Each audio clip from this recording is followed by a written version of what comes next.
Monsieur le Président de l'Autorité de régulation du secteur de l'énergie, Professeur Stanislas Waro, ancien ministre de l'Éducation nationale, de l'alphabétisation et de la promotion des langues nationales, distingués invités en vos titres, grades, rangs et fonctions respectives.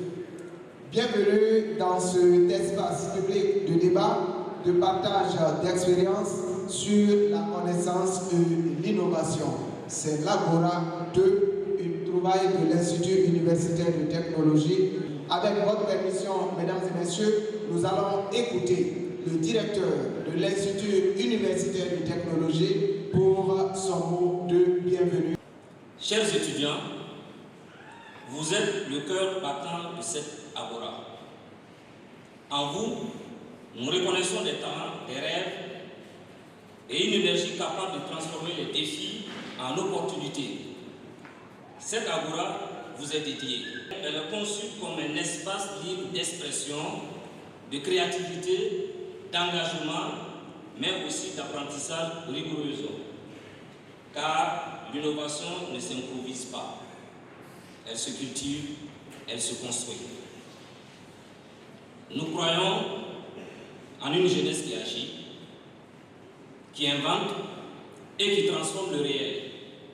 Ce que nous espérons à travers cette initiative, c'est que vous repartiez avec plus que des idées, avec des convictions, des outils et des liens humains solides pour avancer. Chers partenaires, et chers intervenants, panélistes et modérateurs, votre présence ici n'est pas seulement un geste de solidarité, mais un engagement pour une éducation qui sort des murs, qui écoute les besoins de la société et qui place l'action citoyenne au centre des priorités. Merci pour votre disponibilité, votre expertise et surtout pour le souffle nouveau que vous apportez à nos étudiants. Le discours d'ouverture sera prononcé par la présidente de l'université Norbert Zongo. En effet, cette Agora n'est pas une activité comme les autres. Elle représente une vision, celle d'une université résolument tournée vers l'action, la créativité et la responsabilité sociale. Chers étudiants, vous êtes aujourd'hui au centre de cette dynamique. L'université ne se limite plus à transmettre des savoirs théoriques. Elle doit vous outiller pour penser, agir, entreprendre et impacter durablement votre environnement. En ce sens, cette Agora est bien plus qu'un forum, c'est un espace d'engagement, de confrontation d'idées, de tests d'initiative et d'ouverture sur le monde professionnel. À nos partenaires techniques et financiers, je tiens à vous adresser au nom de l'Université Norbert Zongo nos sincères remerciements pour votre accompagnement. Par votre présence, vos contributions et votre confiance, vous renforcez l'ambition que nous portons pour une formation universitaire plus connectée aux réalités du développement. L'innovation sociale que nous promouvons ici est une innovation inclusive, durable et porteuse de transformation pour nos communautés.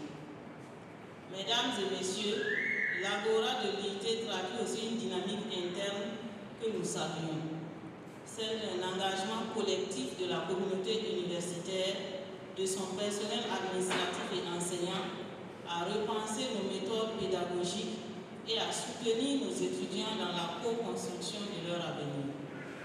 C'est pourquoi je formule le vœu que cette deuxième édition marque le début d'un rendez-vous annuel institutionnel qui valorise nos talents, stimule l'innovation locale et renforce l'impact social de notre université.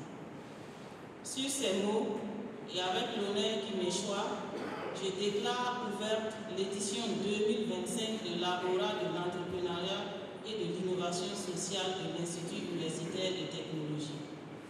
Vive l'Université Norbert Zongo, vive la jeunesse innovante et vive l'Agora. Je vous remercie. Dans ma partie, étant donné que ce sont des généralités, je vais beaucoup m'appesantir d'abord sur les questions de définition de concepts, d'entrepreneuriat, d'innovation sociale et essayer de mettre en lien les deux concepts. En quoi l'entrepreneuriat peut contribuer à l'innovation sociale ou en quoi l'innovation sociale est facteur d'entrepreneuriat. La connaissance et le savoir s'acquièrent par l'expérience. Tout le reste n'est que de l'information. Donc, l'expérience est fondamentale. On vous a enseigné les théories en classe, mais vous-même, est-ce que vous avez le stage? Est-ce que vous avez regardé autour de vous? Vous avez une immersion pour allier théorie et pratique. Là, comme on dit, la théorie est facile, mais la pratique est difficile. Et c'est au plus dur qu'on le mentionne. Donc, et un autre adage dit que l'école forme, mais l'expérience forge. Or, on a besoin donc de former et forger pour diriger les entreprises ou pour diriger les organisations. Et donc, l'expérience est fondamentale. L'entrepreneuriat est une opportunité pour nous, non seulement de se réaliser, mais aussi d'employer les autres. Et là, pour ceux qui sont croyants, le Seigneur va vous récompenser parce que vous contribuez aussi à résoudre le chômage et à aider aussi l'État à pouvoir naturellement aller vers le développement économique. Nous avons lu des rapports de la maison de l'entreprise et nous nous sommes rendus compte effectivement qu'il y a des milliers et des milliers d'entreprises qui sont créées. Mais rares sont celles qui arrivent à survivre justement dans une sphère hautement concurrentielle. Et de la maison de l'entreprise, on a eu des informations qui nous a fait savoir que 16% des entreprises créées meurent prématurément. Nous avons une probabilité que l'entreprise, une fois créée, qu'elle puisse atteindre la 4e année. Alors, quels sont les défis à relever? Quelles sont les perspectives? Les majeures difficultés résident dans le financement, l'accès au financement, notamment par rapport à un système bancaire très rigide. À l'échelle documentaire, on trouve qu'il y a des contraintes réglementaires, notamment des lourdeurs administratives. Vous avez aussi des contraintes fiscales.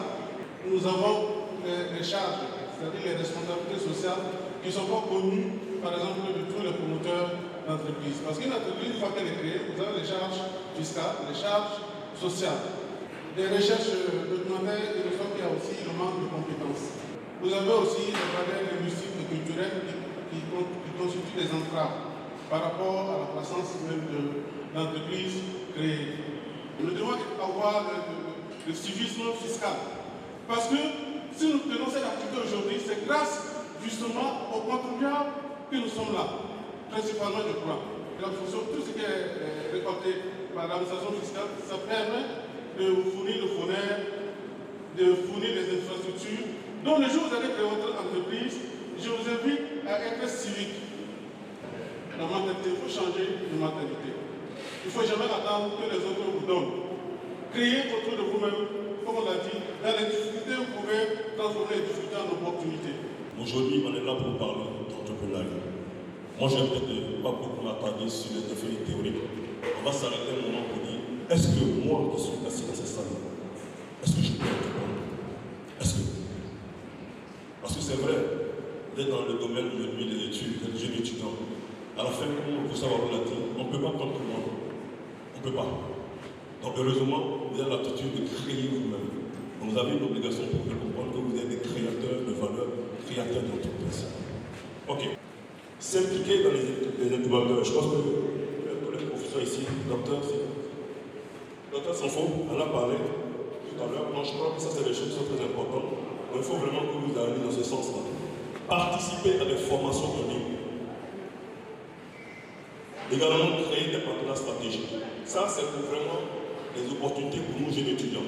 Il y a quelque chose qui est important, on l'a dit, je vais revenir là-dessus. C'est le processus d'innovation. Donc, les spécialistes divisent cela en 5 étapes. Le premier processus, ou la première porte, c'est les idées. La deuxième porte, c'est la transformation des idées que vous avez retenues là en projet. Et ensuite, il y a la faisabilité de ces idées. Il faut voir la faisabilité et valider. L'avant-dernière étape, c'est développer le concept de solution de l'idée retenue ou des idées retenues faisables. Et enfin maintenant, dès que vous avez développé le concept de solution, vous déployez dans la solution. Ces étapes-là sont essentielles en matière d'innovation. On va rêver ensemble. On va innover comme Elon Musk. Elon Musk, c'est qui? C'est le propriétaire de Tesla, SpaceX. On va aussi rêver et innover comme Jeff Bezos. D'accord? Mais Jeff Bezos, c'est qui? C'est le patron de Amazon. La vente en ligne. Maintenant, après, les gens qui sont spécialisés en vente en ligne. Amazon est la plus grande structure de vente en ligne. Il a rêvé, vous allez voir comment ils ont fait. Et enfin, on va rêver comme Steve Jobs. Steve Jobs, c'est qui? C'est Apple. Donc, moi, je considère que si on veut s'en sortir, il faut que la réglementation change. Et il faut qu'on pousse véritablement ces choses. Et qu'on accepte d'injecter 500, 600 millions, 1 milliard en perdant comme ça. Et puis demain, on pourra récupérer. C'est la seule façon pour nous de créer des entreprises qui auront un impact social. Parce que l'impact social, d'abord, c'est la création d'emplois, le maximum d'emplois créés. Quelqu'un qui n'a pas d'emploi, là, il est un danger pour la société. Parce que le jour où on aura quelqu'un qui aura fait une entreprise, quand vous prenez Ebomaf là, combien de milliers de personnes il emploie? Vous prenez NASA, combien de milliers? Vous prenez Apollinaire Compaoré, combien de milliers de personnes au bouffe, etc. Ces gens d'emploi et aux côtés de l'État, il faut de grandes choses. Donc, il faut que la réglementation évolue. Il faut qu'on mette beaucoup de sous. Donc, il faut faire évoluer l'OADA, l'UOMOA, la BCAO même. Et je vais terminer par dire quelque chose. Moi, j'ai été au Japon en 2017 pour signer une convention. J'étais président de l'université Thomas Sankara qui était au Ogadou, avec une université japonaise. On a visité une structure. C'est un Japonais qui est devenu riche avec les innovations comme les Elon Musk, les multimilliardaires. Il a compris qu'une seule idée innovante peut impacter des millions de personnes sur le plan social, sur le plan de l'emploi. Un parmi vous sera demain Omar, sera demain Elon Musk, sera demain Steve Jobs et me prendra comme conseiller pour orienter les jeunes. Je vous remercie.